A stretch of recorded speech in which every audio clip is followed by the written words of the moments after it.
perguntas. Como nós fizemos ontem, nós vamos passar nas laterais dos assentos e colher com vocês as perguntas. Tudo bem? Está aqui o Lacordério Jorge.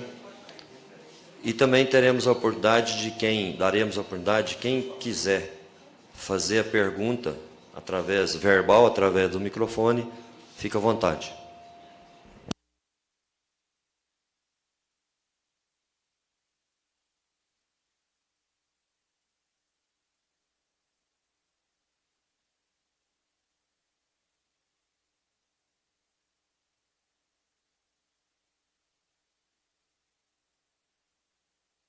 O pessoal está se preparando para retomar, né, esse momento de perguntas e respostas. A roda de conversa. Vamos lá, a primeira pergunta está sendo passada para eles. Vamos lá.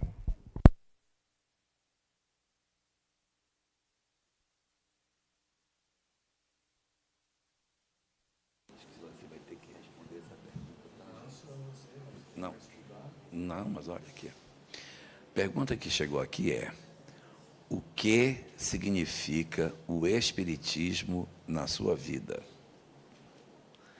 É uma questão muito pessoal, então eu vou responder e depois o Lacordé vai responder também, porque já que é na minha vida, vai ter que ver na vida dele também. Eu não nasci em lar espírita, eu nasci num lar judeu e tive uma educação distante do conhecimento cristão. Mas o meu pai não era judeu. Meu pai, ele era uma pessoa que tinha muito interesse pelas religiões antigas. Então, eu desde cedo tive muito contato com religiões orientais. Krishna, Buda,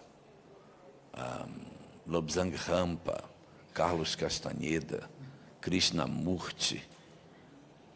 Esse pessoal na minha casa, gente, Cholen Ashra, esse pessoal auxilia direto da minha casa, que meu pai me dava para ler, que eu tinha que estar lendo esse tipo de livro.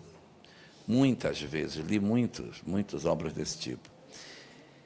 E eu só fui conhecer a doutrina espírita quando eu tinha 17 anos, que eu estava atrás de alguma coisa em termos de local para estudo. E a partir do momento em que eu entrei em contato com a doutrina espírita, eu vim encontrar respostas daquilo que eu buscava, de maneira bem mais organizada do que eu já conhecia, e com a presença de Jesus dentro desse contexto. Eu lembro, inclusive, que logo num dos primeiros encontros que eu participei, ainda na juventude, o meu coordenador de juventude era o Alberto Almeida. E aí, estava tendo uma palestra, e quando a palestra acabou, eu fui no Alberto. Disse: Alberto, eu quero falar com você. Aí, o que é? Disse: eu estava ouvindo a palestra ali, fulano fazendo a palestra no encontro de jovens, e ele falou que Jesus é nosso mestre. Aí disse: sim, e daí? E daí que ele disse que é nosso mestre. Ele é nosso mestre? Aí o Alberto: sim, cara, o que tem de especial nisso? Mas eu não acho que ele é nosso mestre. Então ele acha que ele é o quê? Para mim ele é igual Buda, Krishna, igual outros aí. Não, a partir de hoje ele é teu mestre também, tá? Fala o seguinte: ele é teu mestre. A partir de hoje é teu mestre. Se ele não é mestre só dos discípulos dele lá atrás, não, ele é nosso mestre. Aí fiquei assim: pronto, a partir de hoje ele é teu mestre. Trabalha com essa verdade. Então, durante muito tempo, eu estudei Espiritismo para entender as coisas, as obras e tudo. E só depois que eu fui ficando mais velho é que eu fui descobrindo dentro do Espiritismo uma coisa que eu não enxergava antes, que era o aspecto reflexivo que ele tem. Eu, durante muito tempo, estudei Espiritismo como um conhecimento filosófico, muitos anos. Aprendia, sabia, compreendia como é que as obras se conectavam e tal, mas foi só, sei lá, nos últimos 20 anos que eu comecei a perceber que havia um propósito que não era somente de instrução, mas de fundamentalmente um aspecto muito mais transformador e emocional do que simplesmente o saber do conhecimento espírita. Isso, para mim, foi tornando o espiritismo uma coisa fundamental. E hoje, respondendo à pergunta, para mim, o espiritismo é a melhor proposta terapêutica que eu conheço, porque explica a vida e, utilizando os conceitos de Jesus, tem um poder transformador e consolador inigualável.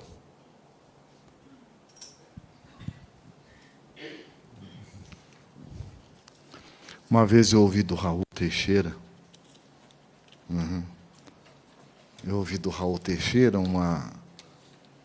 uma colocação e diz assim, olha, eu amo tanto o espiritismo que se for preciso ir para o sinaleiro, vender amendoim, para poder continuar no trabalho da doutrina, eu vou fazer isso.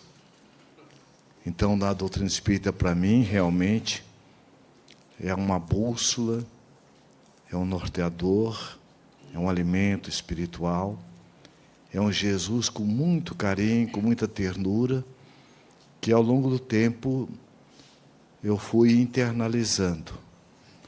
Porque, segundo Emmanuel, no livro Amor e Sabedoria, ele coloca que, já cansado de viver o cristianismo sem o Cristo, eu pedi uma oportunidade renovada. E vi descortinar na linha do horizonte um país banhado pela luz do cruzeiro. E ele veio com o padre Manuel da Nóbrega. Então, muitos de nós viemos de viver o cristianismo sem o Cristo. Fizemos tudo, menos o que era preciso fazer. Tem uma pergunta, tem uma mensagem, pode anotar, e ela é muito interessante, anota aí. O Espiritismo pergunta. Essa mensagem ela tem, inclusive, na internet. Eu vou lembrar o autor. E nessa mensagem, o autor ele coloca, é um paulista, tá? Fugiu o nome. Então, ele coloca que nós já passamos por vários países, por várias condições socioculturais, nós já ocupamos os cargos mais elevados dentro da sociedade, como também os mais... Militão Pacheco, o nome dele. Então, a mensagem de Militão Pacheco, o Espiritismo pergunta. Então, ele diz, no final da mensagem, que nós somos esses espíritos que já viemos de outras etapas. E a doutrina espírita vem como sendo essa mãe amorosa que nos acolhe carinhosamente, sem nos castigar, sem nos punir, mas acordando o que o nosso Elahá acabou de falar. Um processo reflexivo. Porque quando eu entro num processo reflexivo, é completamente diferente. Por exemplo, por que eu estou nessa situação? Essa é uma pergunta reflexiva. O que eu fiz? O que eu deixei de fazer? Por que eu estou nessa situação? Então já fica embutido que fui eu quem me coloquei nessa situação. Porque a lei de causa e efeito é uma lei neutra. Ela nos traz de volta o que nós produzimos. É por isso que Joana de Anjos, ela diz assim, o mal que nos faz mal não é um mal que o outro nos faz, porque esse é problema dele. O mal que vai nos fazer mal é o mal que eu faço, que me torna uma pessoa má, momentaneamente. Então, a doutrina espírita na minha vida, ela vem justamente me trazer todo um consolo, uma orientação. Eu achava que Deus era injusto, mesmo tendo vindo de lá espírita, diferente do nosso Elahá, porque aos 13 anos meu pai desencarna, deixando 13 filhos. Não é? Então, eu me recordo que muitas vezes é uma pergunta para nós pensarmos, do que eu penso, do que eu faço, do que eu sinto, o que é meu, e o que é copiado das pessoas e das situações. Então, a doutrina espírita ela nos ajuda a nos despirmos, a desfazermos daquilo que não nos pertence e centrarmos em nós. Então, eu achava que Deus era injusto, Então, à medida que eu fui compreendendo, e aí a importância dos estudos, que a gente vai amadurecendo psicologicamente, espiritualmente, nós vamos perceber que ninguém passa por uma situação por acaso. Acaso e milagre não existem. Isso é a grandeza da doutrina espírita, mostrando que aquilo que nós atribuímos enquanto acaso e milagre nada mais é do que uma pobreza de instrumentação da nossa parte para aferir o fenômeno. Então, todos nós passamos por desafios, mas a doutrina espírita, ela é justamente esse barco, é essa boia, é essa luz, que ela não tira de nós as nossas dificuldades, mas nos ajuda a fazer uma travessia com profundidade, amorosamente, num processo de autocuidado, de autorrespeito, de autovalorização.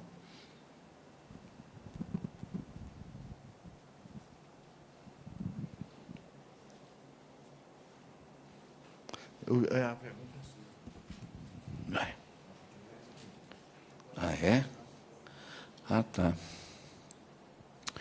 Como orientar nossos filhos que não querem nos ouvir se não podemos nos calar? O nosso fato de eles não quererem nos ouvir não significa dizer que nós temos que ficar calados. A gente vai falar mesmo que eles não queiram ouvir. Agora, a forma como a gente vai utilizar para conversar com eles é que é o grande problema. E ontem eu estava até discutindo isso aqui na roda de conversa, acho que na roda de conversa, palestra, não lembro, que a grande orientação, até a Adriana estava anotando, essa nota aí, questão 841. A questão 841 do Livro dos Espíritos, ela nos orienta nisso. A pergunta é a seguinte: considerando que as pessoas podem se equivocar e tomar caminhos diferentes daqueles que a gente acha que sejam os corretos, o que é que nós devemos fazer? Respeitar a liberdade do outro e deixar ele pegar o caminho errado, ou corrigi-lo porque ele está pelo caminho errado? Respeito e deixo ir pelo caminho errado para respeitar a liberdade do outro, ou eu intervenho nisso? Bom, o que a resposta nos diz é que é um dever intervir. A grande questão é como fazê-lo. Porque não se pode corrigir alguém ou alertar alguém que está errado com violência, com agressividade e com constrangimento. O que a pergunta nos remete é uma reflexão que está na resposta, em que os Espíritos dizem o seguinte: não é agredindo, é procurando fundamentalmente a fraternidade nesse diálogo. Porque se faltar fraternidade na conversa com quem se transgrediu, diz a resposta, estaremos agindo pior do que o que transgride. Então é assim, o nosso filho pegou um caminho equivocado, senta e conversa. Não precisa gritar, não precisa espancar, bater, não precisa. Conversa, exerce a autoridade de pai naquilo que for possível, tirando as coisas que você acha que seriam importantes para que ele sinta que ele não pode fazer o que ele está fazendo. Então, se você continuar desse jeito, a gente vai ter que tomar essa atitude. Então, quando é uma criança, é muito mais fácil você fazer isso. Quando entra na fase da adolescência, o diálogo acaba sendo o melhor instrumento. Porque se você partir, não, mas foi só um tapa que eu dei. Às vezes, um menino pequenininho, que mete o dedo na tomada, tinha um presidente de uma instituição espírita lá em Rondônia que ele dizia o seguinte: por que a criança tem, a bundinha tem duas bandas? Que é que se você errar de um lado, você acerta do outro, né? Então, às vezes você vai corrigir uma criança, aí você vai e diz: menino, não mexe aí. E você corrigir com um tapa na mão dele, não chega a ser uma coisa que você vai dizer: nossa, isso é um absurdo, bateu na criança. Você não pode espancar, não pode bater com raiva. No livro Árduo à Ascensão, existe um tópico lá que diz o seguinte: o pai e o filho eram inimigos, e quando o filho fazia uma coisa errada, o pai espancava o filho. E quando o filho via a imagem do pai espancando, evocava do inconsciente dele a imagem do inimigo agredindo. Então, tomar muito cuidado com essa coisa de bater em filho. Mas um meninozinho subiu na mesa, você desce. Às vezes, uma palmadinha que é desarmado, não pode bater armado, com cinto, bater com força, bater com raiva. Então, quando é criança, você pode usar um expediente desse, deixar de castigo. Quando você entra na adolescência, não dá para bater mais não, ó. Porque aí é problemático. Então, aí tem que ser no diálogo mesmo, você não pode encostar a mão. O menino pequeno, você ainda dá uma encostadinha na mão dele. Desce, quieta, sem espancar, não é para bater para doer, não é com força de adulto. Então, assim, entra na fase da adolescência o diálogo, você tem que dialogar, conversar. Ah, não vai obedecer, vai usando o castigo, vai fazendo e não vai desistindo. A grande questão é não queimar a ponte da amizade com os nossos filhos. Eu não posso me transformar num déspota, eu tenho que deixar essa ponte construída, porque se você queimar isso, você não tem mais acesso a ele. Se ele enxergar você apenas como um general que dita normas, vai ficar difícil você corrigi-lo. Então, a gente tem que manter a autoridade, eu não sou amiguinho dele, eu tenho que manter a autoridade, mas eu não posso quebrar a ponte da amizade. Ele tem que saber que ele pode confiar em mim. A ponte da confiança não pode ser destruída. Eu não posso ser alguém que toda vez que converso com meu filho é só para recriminar. De novo mas você é irresponsável mesmo. Nunca rotula um filho. Você é, nunca diga você é, pontinho, pontinho, não faça. Você é um estúpido, você é um ignorante, você é um irresponsável, você é um... Então, isso a gente deve evitar, porque palavras de pai e de mãe vão lá no fundo da alma e podem traumatizar.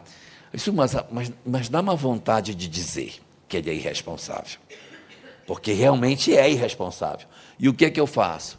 Você diga para ele assim, meu filho, isso que você fez não é uma irresponsabilidade, isso? Isso é uma irresponsabilidade. Você não diz que ele é irresponsável, mas o ato é. O ato é. Então você vai e não pode destruir a certeza de que ele é amado. Eu não posso destruir essa certeza. Se os nossos filhos criarem a crença de que não são amados por nós, vai dar confusão, porque o nosso acesso a eles ficará muito menor.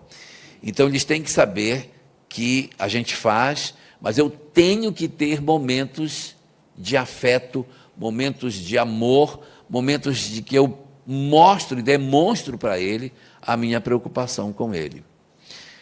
Aí você tem um filho que se envolveu com as drogas. Não desista dele. Diga para ele, eu busco você no inferno quantas vezes for preciso, mas eu não desisto de você. Ele foi preso, visite. É doído demais, mas tem que visitar. Para quem tem filhos em condição de rebeldia extrema, como droga e crime, é apenado, tem todas essas dificuldades, pegue o livro O Consolador, perguntas 190 e 191, trabalha especificamente as nossas condutas com filhos rebeldes nesta condição. Resumidamente, lá diz o seguinte, se você não conseguiu educar, se prepare, porque a vida vai educar o cara. E você vai sofrer, porque você vai ver a vida moendo ele. E você tem que entender que isso, de certa maneira, faz parte do processo educativo que ele precisa passar. Então, é não desistir e não se desesperar. Eu estava assistindo a palestra ontem aqui, não sei quem estava falando ontem, falando sobre essa questão de a gente não desistir dos filhos e da gente poder fazer esse esforço de continuar lutando por eles, sem a crença de que eles são culpados, ou eu serei culpado por aquilo que ele fizer de errado. Se eu cumprir com o meu papel como pai, entregando tudo que eu posso para educá-lo, e ele envereda pelo caminho equivocado, a responsabilidade passa a ser dele. Questão 583 de O Livro dos Espíritos. Nós, portanto, não temos que ter o dever de os nossos filhos serem obedientes ao que fazemos, ao que falamos. Mas a gente não pode calar. Agora, como é que eu vou dizer é que é a questão? A grande questão é como diz. Se ficar gritando, você é o responsável, você não presta. Você... Cara, é melhor ficar calado mesmo. A gente tem que ter o momento certo para falar. E tem que saber temperar. Em algum momento eu tenho que falar alguma coisa positiva. A minha boca não pode abrir só para criticar meu filho. Senão a gente vai queimar essa ponte. E eu não posso queimar. Então tem que ter momentos bons e outros momentos. Só para terminar minha fala, vocês já devem ter visto como é o desenho de um sorriso. Um sorriso, ele começa lá em cima, né, a boca, aí ela vem aqui embaixo, a boca vem aqui embaixo, e depois a boca sobe, não é assim o desenho do sorriso? Assim deve ser a conversa quando a gente vai chamar a atenção de filho. Você começa lá em cima, meu filho, senta aqui, quero falar com você. Você sabe que seu pai ama muito você. Você sabe que seu pai tem você como um filho maravilhoso. E aí você enche a bola do ser humano. Tá? Mas eu queria falar uma coisa com você. Eu venho para cá para baixo. Aí você dá a catracada no cidadão. Como é que você pega a chave do carro, meu filho? E sai. Você não tem carteira. Você pode bater um carro, bate uma pessoa, mata alguém. Olha o que vai acontecer. Não, mas não aconteceu nada. Não aconteceu, mas poderia ter acontecido. Não faça mais isso. Não pegue. Então, aí você chama a atenção dele aqui, aí termina. Eu tenho certeza que você não vai fazer de novo, porque você sempre foi um filho obediente. E é o amor que eu tenho por você que faz eu chamar a sua atenção. Eu estou chamando a sua atenção porque eu e sua mãe queremos muito seu bem. E tal, e tal, e tal. Então, a gente começa em cima, aperta aqui embaixo, pisa na goela dele e depois termina em cima. Você não chama o menino assim, vem, entra aqui. Você é doido, você pegou o carro ontem, quer dizer, já começou lá embaixo. Ele vai se trancar. Então, você primeiro abre o coraçãozinho dele. Quando a gente vai pintar o cabelo, não tem que primeiro abrir as cutículas para pegar tinta? Mesma coisa. Você vai abrir as cutículas do cabelo dele quando você faz o elogio. Aí vem aqui embaixo, aí você mete a tinta. Pá! E depois que você mete a tinta, você vai depois aplicar o produto para fechar as cutículas. Não é assim? Para fechar a cutícula. Cabelo tem cutícula, acredita? Aí fecha as cutículas. É a mesma coisa. Começa em cima, vai embaixo e termina em cima. Tá bom? Me permite complementar? Oi? Me permite complementar? Isso é um seminário, hein? Quando é adulto é do mesmo jeito. Olha, a psicologia coloca o seguinte, ó. O filho só cresce se o pai e a mãe deixam. Então, veja, deixar não é eu te autorizo. Toda relação é uma via de mão dupla. Nós temos uma idade psicológica, emocional, afetiva e uma idade cronológica.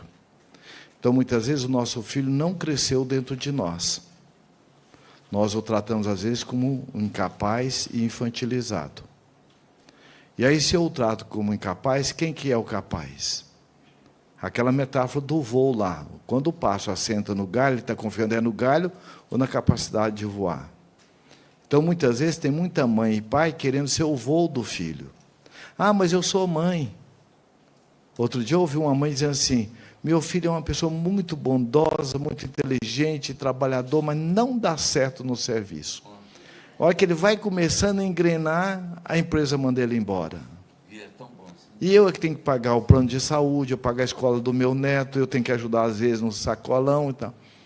Veja, e aí nós vamos perceber que tem um ganho secundário.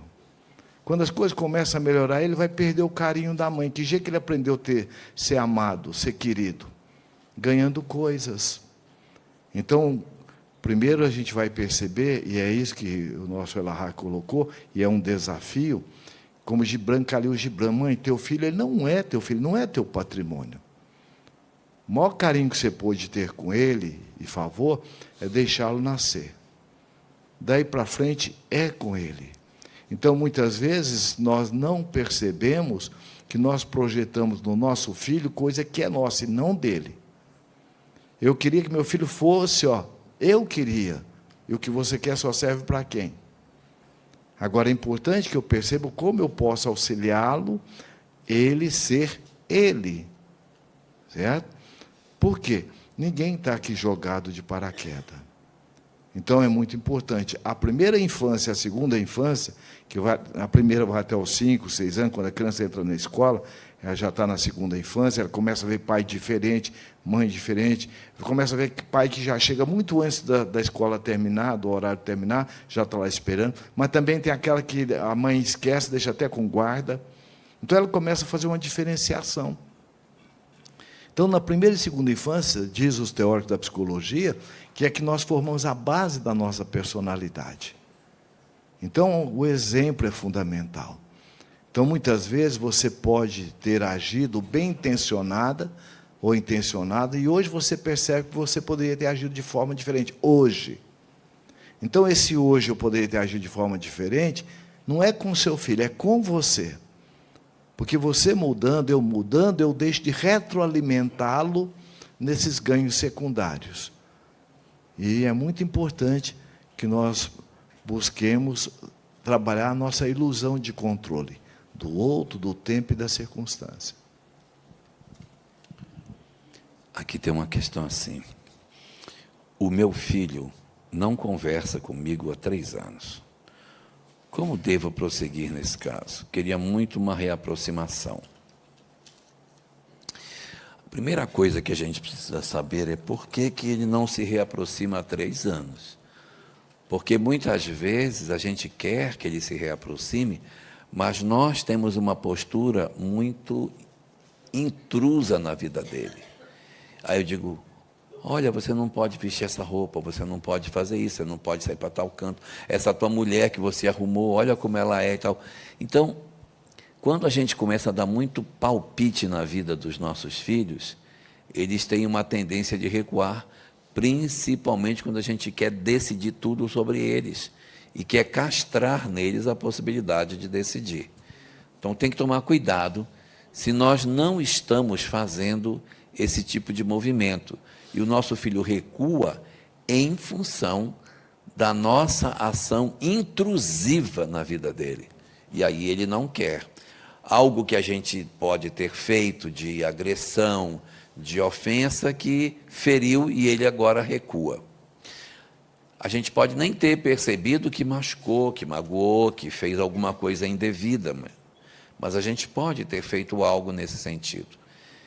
Então, a primeira coisa que a gente precisa fazer é uma autoanálise para verificar se nós não temos esse perfil. Porque fazer uma reaproximação com o mesmo comportamento vai dar na mesma.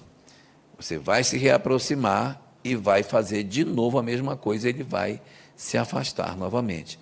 Então, primeiro analise até que ponto você não é o pivô desse processo de afastamento. Retirado essa condição, não sou eu. É ele que realmente ele é ingrato, ele é um menino difícil, ele não aceita. Se a questão está realmente mais do lado dele do que nosso, porque sempre tem os dois lados, né? Sempre tem a nossa contribuição, ainda que menor. Se a questão está maior do lado dele e ele não quer um contato conosco, uma estratégia que a gente pode buscar é utilizar de alguém que seja simpático a ele para levar a informação a ele. Não vale você dizer assim, eu vou pedir para um amigo, mas eu não sei se esse amigo ele gosta. Porque existe um fenômeno de transferência que quando você usa uma pessoa antipática para levar uma lembrança de alguém, a gente fica com raiva da pessoa porque quem trouxe já nos é antipático. Então, tem que procurar quem é simpático, quem é alguém que ele realmente goste para mandar uma notícia. Essa notícia não pode ser uma notícia grande, do tipo, olha, tua mãe quer que você fale com ela, ela não aceita. Pronto, aí piorou, porque aí você gera logo, já começa cobrando, já começa insistindo. Então, essa pessoa, para se aproximar, poderia dizer: encontrei sua mãe, e ela diz que sente muitas saudades suas. Isso é suficiente para começar a mexer com a criatura, sente sua falta. E você, sem esperar retorno, eu disse, sem esperar retorno, e vou repetir, sem esperar retorno, nas datas importantes, manda uma mensagem para ele, se não tiver bloqueada no WhatsApp. Mas não espere retorno, pelo amor de Deus. Diz assim: olha, era aniversário dele, eu mandei voto, ele nem me respondeu. Ele não vai responder. Exato. E fazer todo esse processo de tentar uma comunicação.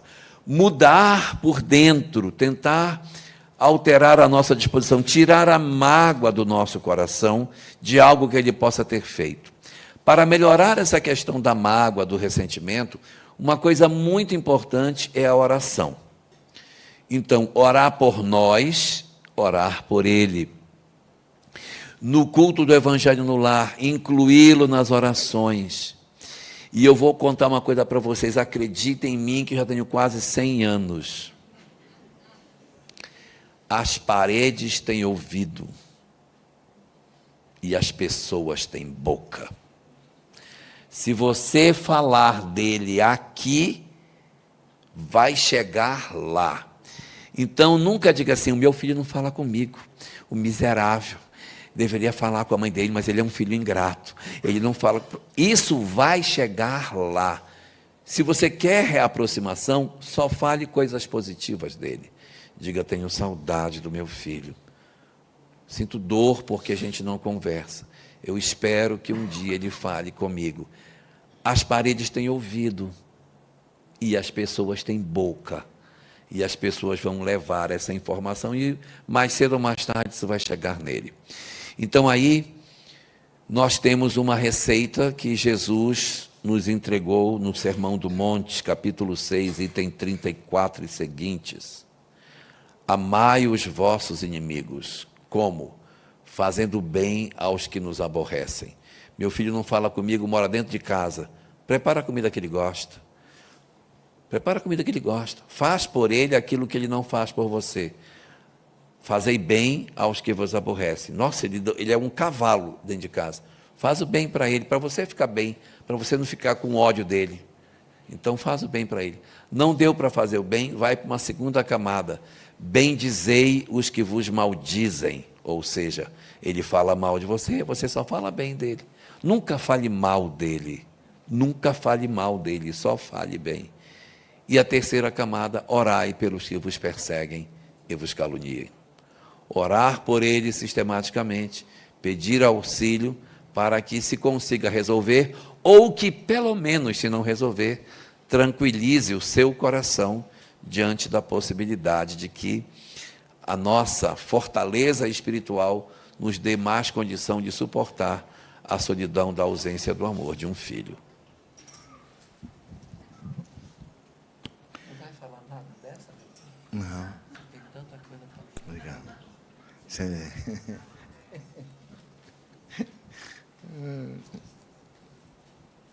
Como mãe, sempre sonhei um caminho para minha filha. Quem sonhou? Isso aqui merece muito respeito e carinho, tá? Essa pessoa que nos oferece esse questionamento é algo que diz respeito à nossa alma. Ó, eu sonhei um caminho para minha filha. Quem sonhou? Quem que é o dono do sonho? Então, quem que pode percorrer esse sonho? Então, veja que aí nós entramos naquilo que Khalil Gibran coloca. Vossos filhos não são vossos filhos. Isso, olha. Porque ninguém é de ninguém. Então, muitas vezes, eu queria que meu filho não passasse o que eu passei. O seu programa reencarnatório não é o mesmo do seu filho. E o que você passou é diferente do que ele pode passar. E mesmo se ele passar com coisas semelhantes, é outra circunstância, é outro momento. Só que a mente da gente, ela tira fotografia do passado e do futuro. E nesse brinquedo, o que acontece? Eu perco aqui agora, que é o que colocou lá no Sermão do Monte. Ó. Não vos afatigueis pelo dia de amanhã, porque a cada dia basta o seu próprio fardo, ou seja, basta a própria ilusão. Então, veja, se eu dei o melhor na relação com meu filho, e o melhor não é o que ele pediu, é o que eu pude dar, veja, o demais é consequência, porque o bem ele não tem vencimento. Então, aqui nós vamos perceber que eu estou numa ilusão de controle. Ó. Procurei dar bons exemplos, e amor, ó, o principal ela já deu, ó, ela já fez a semeadura. A colheita não é nossa. Então, veja, dei exemplos e amor, né? Mas hoje vejo que seguiu por escolhas diferentes da que imaginei. Quem imaginou? Então, ela podia ou não seguir outros caminhos? Qual que é o parâmetro que nós falamos? Para que eu possa comparar, a questão não é certo e errado, porque certo e errado é territorial, é relativo. O homem ter muitas mulheres está certo ou está errado? Está errado? Está certo? Está certo ou está errado? Está errado? Ó, está faltando o quê? A contextualização. Texto e contexto. O texto é, o homem tem muitas mulheres, está certo ou está errado? Isso é texto. Qual é o contexto? Qual que é que você falou? No Oriente Médio você pode, desde que você consegue sustentar, olha, quantas mulheres for. Então, a gente vai perceber que é cultural, certo e errado. A doutrina espírita, ela não se baseia em certo e errado. Ela se baseia dentro dos parâmetros da lei. É amoroso? É justo? É caridoso? É. Então, faça. Se um desses pilares faltar, busque outra alternativa. E o universo é rico em oportunidades. E que ela diz justamente, olha, então hoje vi que ela buscou outras escolhas. Então, qual é a virtude que essa mãe ou esse pai está sendo convidado a desenvolver aqui na relação com a filha? Qual? Qual virtude? Qual lei que ela está sendo convidada a exercer aqui? Lei de quê? De liberdade. Então, eu só respeito a lei de liberdade no outro se eu respeito também em mim. Então, percebe nitidamente que aqui, nessa fala, já mostra que estamos numa ilusão de controle. Ó. E quando eu estou na ilusão de controle, eu saio do meu centro. Eu fico à mercê da validação do outro, olha. Aí isso me machucou profundamente, olha. Principalmente o julgamento dos outros. O que os outros vão dizer, o que os outros vão pensar. Então, quem está sendo mais importante? Isso. Então, olha aqui o convite. Qual virtude que nós estamos sendo convidados a desenvolver aqui? Primeiro, a do aprendiz. Certo? Eu posso errar? Posso. E quais são as virtudes do aprendiz para fazer o processo da mudança? Humildade e discernimento. Então, aqui nós estamos sendo convidados a desenvolver o discernimento. Ó. O outro é o outro, ninguém é de ninguém. Agora, o que eu posso fazer? Orar. E diz o Emmanuel, certo? A oração é o remédio que o doente recebe em silêncio. Como ela já colocou muito bem. Essa mãe orando pelo filho, ele vai estar envolto numa energia, mesmo que ele tenha uma couraça impeditiva, em qualquer lampejo consciencial, ele vai sentir toda a energia amorosa da mãe. Então, essa mãe aqui também, ou esse pai, veja, a criança, quando nasce, ela perde o cordão umbilical. Por que a mãe está dormindo, faz barulho, ela não acorda, e a criança geme, ela acorda? Porque existe o cordão energético. A mãe está lá fazendo uma coisa, de repente diz assim, nossa, eu vou te olhar, a criança estava quase caindo do berço. Então, uma coisa que ninguém perde é o trabalho do bem. Então, a gestação é um dos atos de profundo amor. Então, continua com um cordão umbilical energético. E aí diz que o Ela colocou, quando você queixa e reclama do seu filho e fala isso, através dessa energia, desse cordão energético, ele vai receber esses bombardeios. Agora, imagina você orando também. Então, ela coloca justamente aqui, ó, como a doutrina espírita pode nos ajudar a lidar com essa dor e compreender essa situação dentro da nossa jornada espiritual. Siddhartha Gautama Buda diz assim, olha, veja como vem tudo em sintonia com a doutrina. Nós sofremos por não reconhecer a verdade que carregamos dentro de nós. E sofremos por não acolher com humildade a nossa ignorância. Qual é a verdade que existe dentro de nós?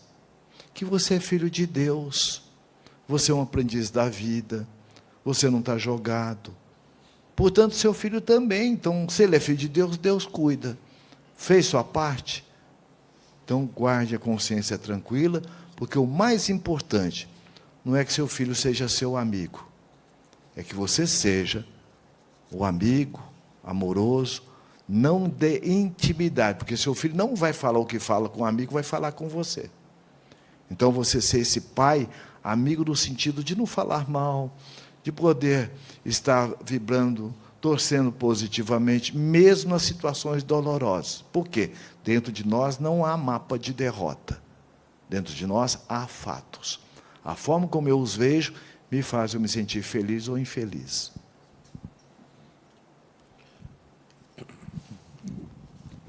Tem uma pergunta aqui assim.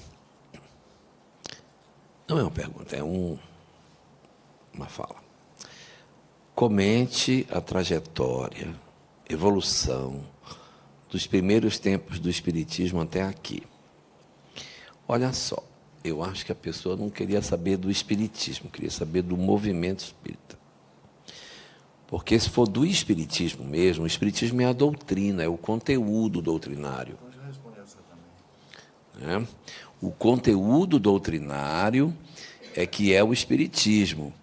O movimento espírita é a ação dos homens para divulgar o Espiritismo. Muito provavelmente a pessoa está perguntando sobre a trajetória e evolução do Espiritismo, desde os primeiros tempos até aqui, não como Espiritismo, mas como movimento espírita. Porque se for como Espiritismo, nós temos na Gênese, capítulo 1, item 55, nós temos uma colocação lá de que a doutrina espírita ela é progressiva. O que significa ser progressiva?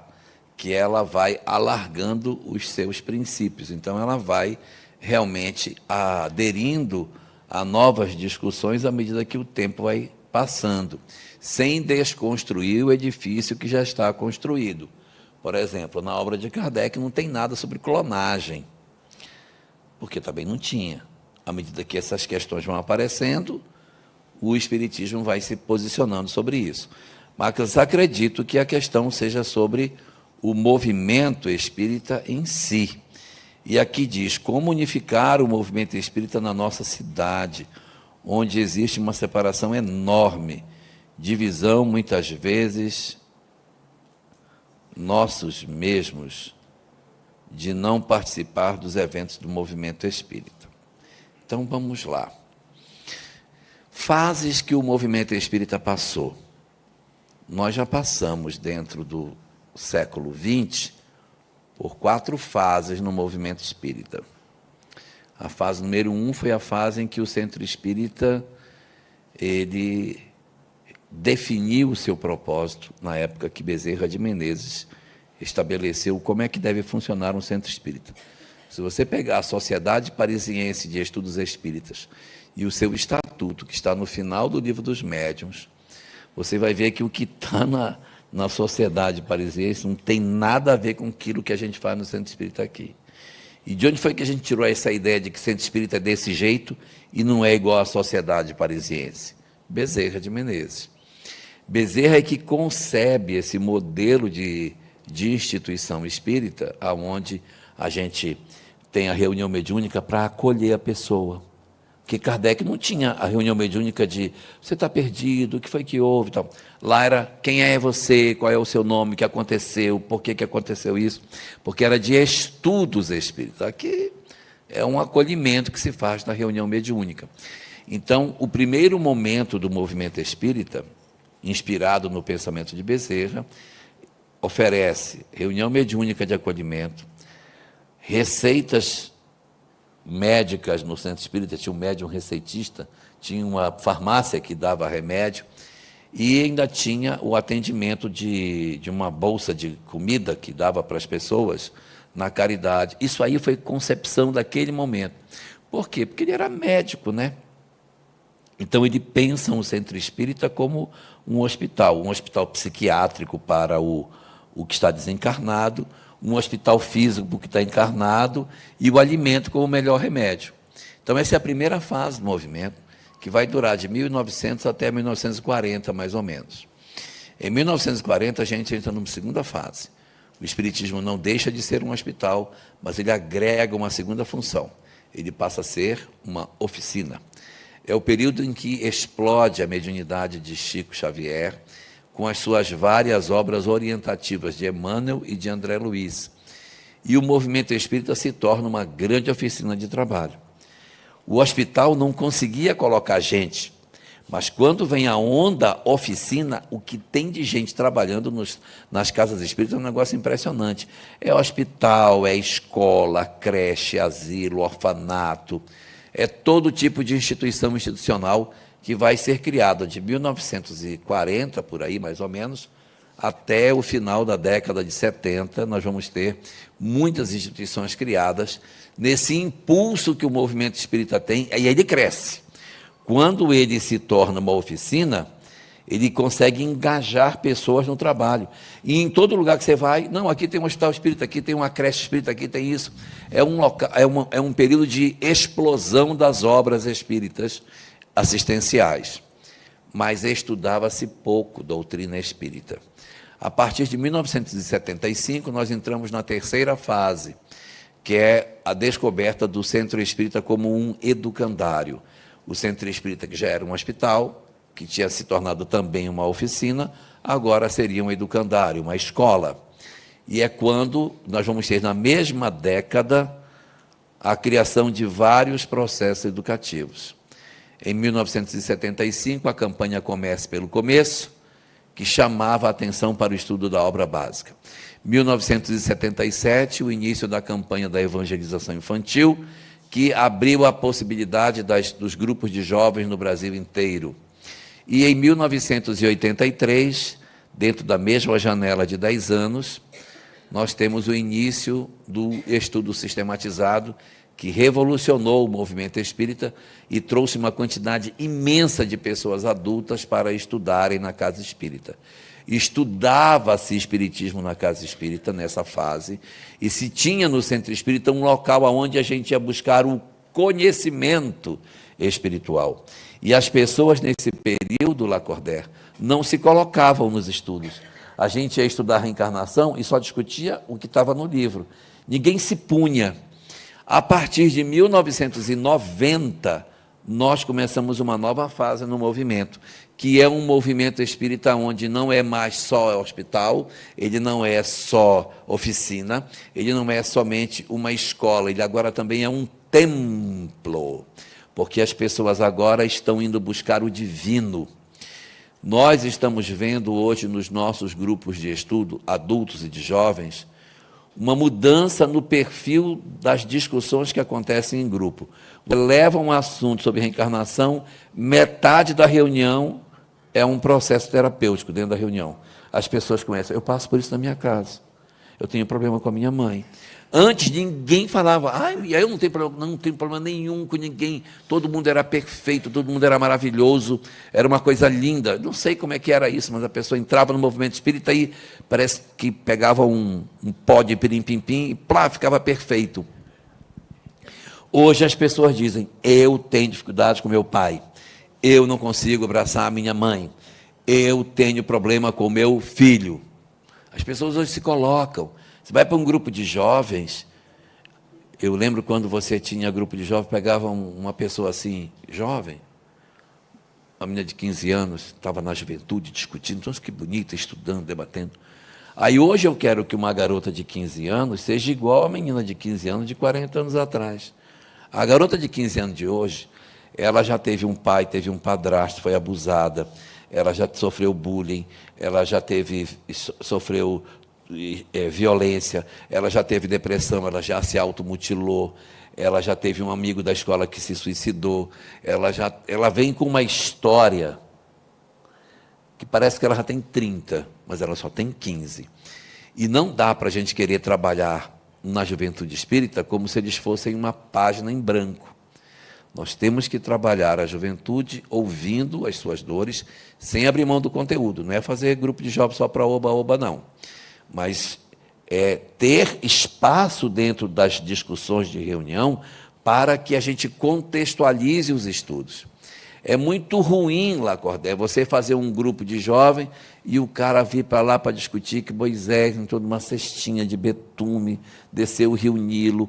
Se eu não contextualizar esse Moisés na vida das pessoas, falando de adoção, falando da família, encontrando formas de conectar esse conteúdo com a vida prática, não tem sentido estudar isso, não tem sentido. Como também não tem sentido a gente vir para o Centro Espírita para a Juventude apenas para a arte. Apenas para a arte. Não é só para isso. A gente vai tocar violão, sim, a gente vai conversar sobre a nossa vida, sim, nós vamos ter os nossos momentos juntos, sim, mas a gente precisa essencialmente dar conteúdo para os nossos jovens, não é?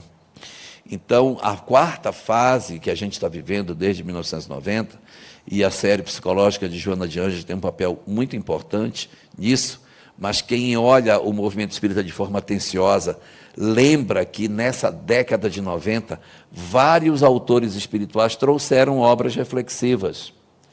Alguns não deram continuidade ao trabalho, mas fizeram obras muito boas, que foi assim uma espécie de um lampejo de reflexão para que o movimento espírita acordasse, para sair da síndrome de Nicodemos e entrar num processo mais efetivo de um espiritismo mais reflexivo, uma visão mais terapêutica do espiritismo do que uma visão conteudista, uma visão informativa, como se o conhecimento espírita simplesmente libertasse as nossas almas. Então, hoje a gente está nesta quarta fase, que não sei quando termina, mas é um momento muito interessante, em que a gente percebe o movimento espírita muito mais interessado nos aspectos não mais tão cognitivos, mas nos aspectos mais introspectivos. E eu provo o que eu estou dizendo. Há 40 anos atrás, quando a gente fazia um estudo de um grupo de jovens, os nossos temas eram reencarnação, a grande lei. No ano seguinte, Deus, a causa primária. No outro dia, mundo espiritual, a vida fora da matéria. Vá ver os temas de hoje, como é que são. Os temas de hoje são a descoberta do eu no contexto da atualidade, a busca do eu profundo, o autoconhecimento e a libertação do self. Os temas de hoje, eles são muito mais aplicáveis à minha vida íntima do que propriamente a um processo de simples conhecimento das verdades espirituais. E com relação ao movimento, né? Como fazer para integrar o movimento espírita da nossa cidade e tal. Primeira coisa que a gente tem que fazer é nos despirmos das nossas vaidades. Porque tem muitas pessoas que leem o livro O Evangelho segundo o Espiritismo e fazem uma leitura completamente equivocada dele. Porque lá tem um pedaço que diz assim: irmãos, unamos os nossos esforços para que o Senhor, quando chegue, encontre acabada a obra. Não é acabada, é concluída, porque tem gente que quer se unir para destruir a obra. Então, não é para deixar a obra acabada, é para terminar. Então, é para a gente se unir para fazer um trabalho melhor. E para que a gente consiga fazer um trabalho melhor, nós precisamos nos despir das nossas vaidades. E talvez essa seja a grande tarefa que a gente veio para desenvolver. Não, mas o meu grande trabalho é a tarefa assistencial que eu faço. Talvez não seja. Talvez a grande tarefa seja nós nos unirmos para fazer um trabalho melhor. Aprender a conviver com pessoas que são diferentes de nós e trabalharmos juntos e unirmos os nossos esforços de verdade para que a obra seja concluída. Que a gente se reúna, que a gente se encontre mais, que a gente aceite que o outro tem o direito de ter defeito e a gente aprenda a conviver e aceitar o outro do jeito que o outro é. Essa coisa de querer que o outro seja perfeito sem nós sermos, é uma coisa de gente esquizofrênica. Eu tenho que entender que se eu tenho defeito, o meu companheiro de tarefa espírita também tem direito de ter defeito. E é assim, juntando as nossas imperfeições, fazermos um trabalho melhor, aproveitando que tem melhor de cada um. E aí, a grande dica: se eu me melindro, se eu me magoo e se eu me afasto, com certeza eu não estou certo.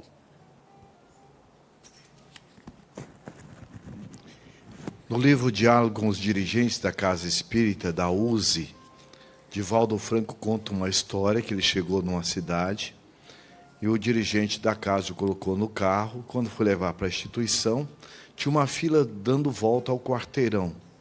E o dirigente foi e disse: olha lá, está vendo? Ó, são todos meus pobres. E quando entraram na casa espírita, ele mostrou as pessoas que estavam esperando enxoval, sacolão. E ele apontou para uma senhora e disse: está vendo? Ó, nós cuidamos da avó dela, da mãe dela, estamos cuidando dela e ela já está grávida. Aí Divaldo disse: olha, isso não é doutrina espírita. Porque a doutrina espírita, a casa espírita, é um laboratório moral. Eu não nasci na favela, numa região socioeconômica deficitária, por acaso. Nós somos um espírito imortal. Então, quando a casa espírita vê o outro como sendo capaz, potente, amoroso, filho de Deus, vai trabalhar no sentido de promovê-lo como pessoa. Ele, como pessoa, se promovendo, ele promove a família promove o vizinho muda o quarteirão e assim sucessivamente. E aí nós vamos entender que muitas vezes a dificuldade que nós temos é o nosso personalismo. São os donos da casa espírita. E o João, no seu evangelho, diz, Jesus colocando: o pouco de fermento leveda toda a massa.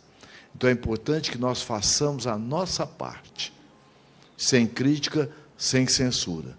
E todos nós somos os aplicadores. Nós falamos na palestra, não é? Nós temos o catalisador, aquele que recebe a mensagem. Nós temos o divulgador, aquele que divulga no estudo da Casa Espírita, faz as palestras, mas tanto o catalisador como também o divulgador são todos aplicadores. Eu sou convidado a aplicar comigo esses conceitos. Por isso que Kardec coloca: reconhece o verdadeiro espírito, o verdadeiro cristão, pela sua transformação moral e pelos esforços que empreendemos em dominar as nossas más inclinações. E o Carlos está dizendo que nós já concluímos. Pode responder mais essa aí? Pode responder. Eu tenho um aqui? Nós temos tempo, não. Acabou o tempo. Vai responder mais essa aí, só uma de cada, né? Não, já foi, já. Deixa eu responder então aqui. O que você pode nos orientar sobre a transição planetária? Eu posso orientar que está no capítulo 18 da Gênese e na mensagem Regeneração da Humanidade, capítulo 31 de Obras Póstumas. Nós vivemos hoje um período de muita convulsão, mas isso não deve nos assustar. A transição planetária não são sinais nos céus, são sinais dentro da nossa sociedade. E o nosso papel é nos mantermos serenos diante da convulsão que a gente vive, sem pender para lados que sejam diferentes daquele que a doutrina nos apresenta. É o grande desafio, eu saber se eu, diante desse mar de portas que estão abertas, o Lacordaire citou o Khalil Gibran, eu vou citar também. Deus faz a verdade com várias portas para atender a todo crente que a elas vem bater. Então, as portas estão todas abertas, para o crente, para o não crente, e aí estão abertas as portas do equilíbrio e as portas do desequilíbrio. O que a espiritualidade quer saber é por onde você passa, por qual porta você passa. Então, mesmo diante da loucura do mundo, eu tenho que fazer as escolhas corretas e manter a minha coerência naquilo que eu faço. Apesar do mundo ter tantos convites, é aí que eu vou saber se eu realmente estou no caminho correto ou não. E existem 4 caminhos para a gente tomar, eu vou falar rapidinho. Primeiro, diante da loucura do mundo, eu acho linda a loucura e me jogo com os outros dentro dela. Mostrei que eu estou errado. Segundo caminho equivocado, tem a loucura do mundo, eu digo, mas é um absurdo? Esse povo é louco? Tem que matar todo mundo? Também estou errado. Quem acha que tem que matar todo mundo que pensa diferente de nós, também é uma alma imatura. Terceiro, aquele que diz, o mundo está perdido, como diz aquela música aqui que fala, né? O mundo velho está perdido, a vaca foi para o brejo. Não é? Quem desiste do mundo porque o mundo está perdido, também demonstra a sua imaturidade.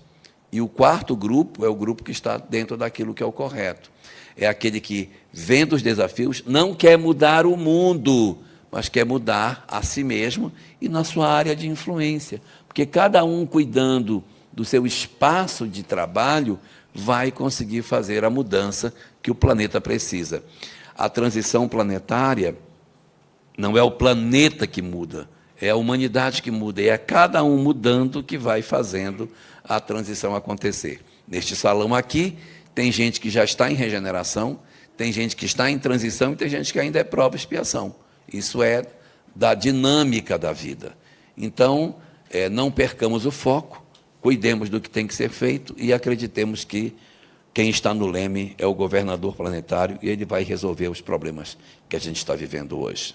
Esse pessoal está aqui exatamente para que a gente se revele quem nós somos.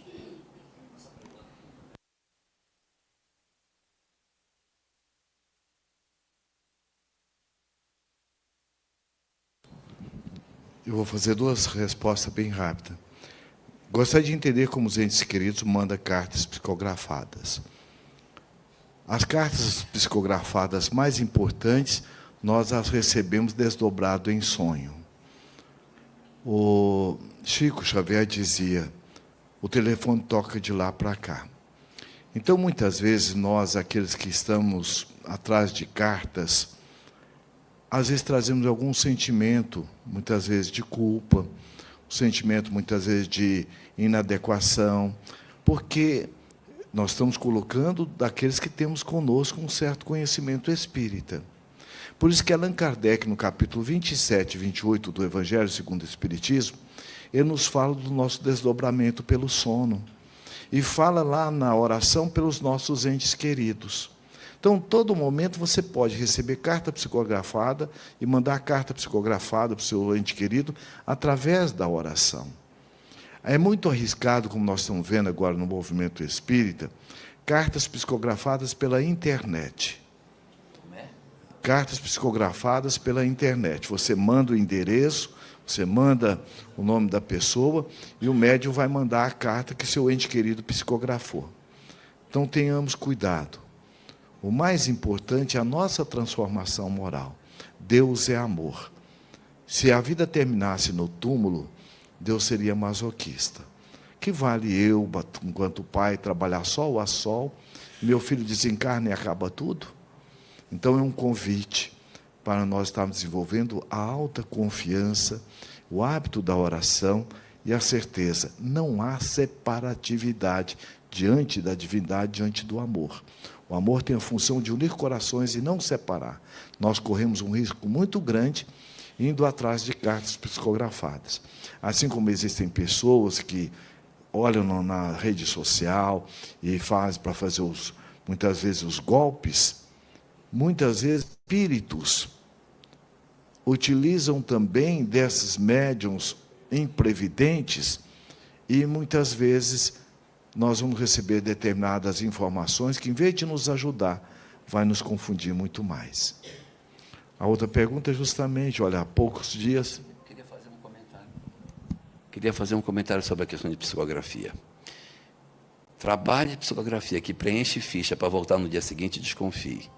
Porque se o trabalho de psicografia for legítimo, não precisa preencher ficha para saber quem é que vai se comunicar, tá bom? pediu qualquer contribuição, pediu dinheiro, qualquer coisa, e preencheu ficha, acenda a luz amarela. Aqui essa alma querida está nos dizendo o seguinte: eu me vi há poucos dias em um conflito muito grande entre certo e errado. E me parece que ela teve uma dificuldade com a mãe, né? E para mim é forte a questão de que a doutrina espírita traz infinitas respostas. Então, veja, primeiro, é muito importante que nós viemos de um processo de certo e errado. A nossa mente aprendeu a funcionar assim, certo? Agora, o que a doutrina faz, ela é esclarecedora. Então, a questão, como nós vimos, certo ou errado, é relativo. Minha mãe me bateu muito, está certo ou está errado? Não sei o que eu fiz. Isso. Então, veja, tudo é muito importante saber o seguinte: o que aconteceu antes do que aconteceu? Não é? Qual é o contexto? Então, nós vamos perceber que o jeito que ela sabia funcionar era esse jeito. Então, hoje eu vou dizer que eu não faria isso com meu filho. Mas, na época, ela fez comigo, porque era o jeito que ela sabia. Então, é importante que nós busquemos nos liberar de qualquer sentimento de culpa. Em nenhum momento Jesus fala de culpa. Ele fala de responsabilidade. Então, a culpa, na verdade, ela é fruto, que a gente chama na psicologia, de um padrão psicológico do perfeccionismo. E o que alimenta o perfeccionismo é a crença de que eu não posso errar. E as coisas mais importantes que nós fazemos bem hoje, nós erramos muito. Quem que lembra os tombos que você levou para você aprender a andar? Nós temos aqui na base do cérebro, que é o cerebelo, quando a criança cai, aquele tombo não é um tombo para o cerebelo, é uma tentativa de equilíbrio. Quando você vai jogar uma pedra numa manga, você errou feio. Para o seu cerebelo, você não errou, você ofereceu duas referências. Daqui a um pouco você está acertando a manga. Ele abre mão do passado e age ali no presente. Como nós vimos, cada dia basta o seu próprio fardo. Então, dentro de nós, existem experiências e não derrotas. E essas experiências, como Joana de Anjos diz, o que é o erro? Uma experiência me convidando a me autoacolher, refletir e fazer de forma diferente.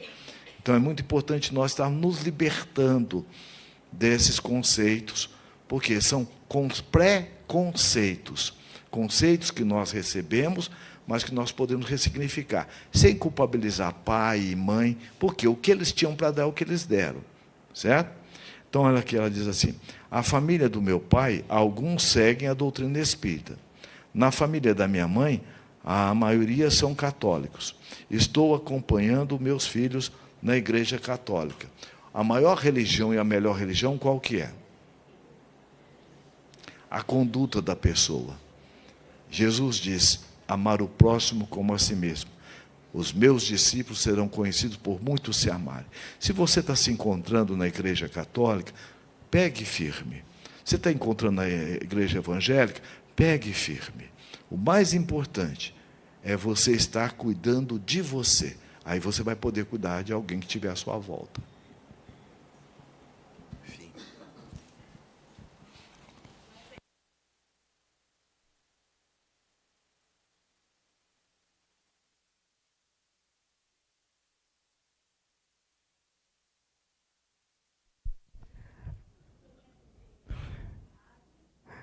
Nós estamos tendo a participação de um ouvinte que está comentando.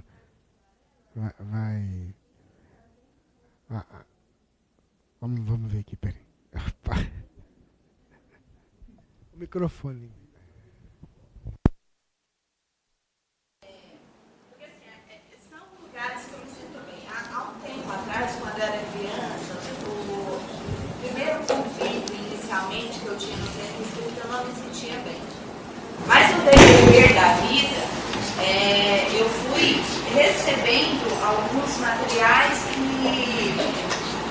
trouxeram respostas e que eu gostei, assim, de entender um pouquinho mais, que faz Ok. de querer aprender mais e mais. Né? Vou começar respondendo quando você pergunta se pode. Tudo pode. Certo? Agora, muita coisa não deve. Por isso que o apóstolo Paulo diz assim: tudo eu posso, mas nem tudo me convém. Por quê? A nossa educação diante da lei de liberdade. Na lei de liberdade eu posso fazer o que eu quiser, mas a lei de liberdade está de mão dada com a lei de responsabilidade. É inevitável. Então, quando ele diz tudo posso, mas nem tudo me convém, conforme as minhas escolhas, dentro da lei de liberdade, eu construo a minha libertação. Se forem escolhas amorosas, conscienciais. Se forem escolhas, muitas vezes, automatistas, por instinto, raiva, mágoa, eu estou criando a minha escravização. Então, esse é um lado.